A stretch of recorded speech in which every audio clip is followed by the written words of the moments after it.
Assalamualaikum, salam Malaysia Madani. Bersama saya Nizuruddin Abdul Razak. Fokus minggu ini, 3 minit bersama Japet. Pelaksanaan Hala Tuju Sabah Maju Jaya SMJ yang diperkenalkan sepanjang hampir 5 tahun lalu sejak September 2020 membuktikan keupayaan kerajaan negeri untuk memulihkan ekonomi di Sabah.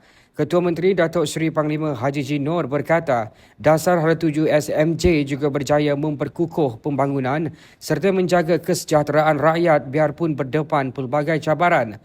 Jelasnya mandat rakyat dimanfaatkan sepenuhnya dengan pelaksanaan agenda pembangunan menyeluruh sekaligus menepis tanggapan bahawa SMJ sekadar slogan tanpa tindakan. Dari sebuah negeri yang bergantung kepada hasil bumi semata-mata, Sabah kini muncul sebagai salah satu negeri yang pesat membangun dengan pelbagai sektor ekonomi yang semakin berkembang. Hasil usaha keras dan komitmen semua pihak termasuk sektor swasta dan rakyat yang tidak pernah berputus asa.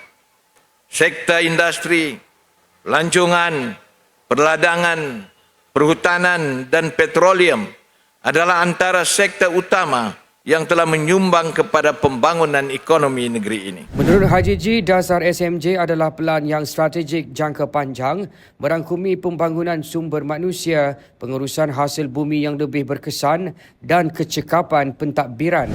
Secara peribadi, saya sendiri amat mengutamakan pembangunan pendidikan dan modal insan serta kesejahteraan rakyat sepanjang tempoh menerajui negeri ini. Kita melabur dengan banyak dalam pembangunan modal insan, iaitu lebih 1.3 bilion ringgit telah dibelanjakan untuk sektor pendidikan serta pelbagai program pembangunan belia dari tahun 2021 sehingga tahun 2024. Beliau berkata demikian semasa berucap pada Majlis Sambutan Hari Sabah 2025 di Padang Merdeka, Kota Kinabalu pada Ahad. Majlis Sambutan Hari Sabah disempurnakan oleh Yang di-Pertua Negeri Tun Musa Aman dan isteri Tuan Puan Faridah Tusin dengan acara yang penuh gilang gemilang bersama rakyat Sabah.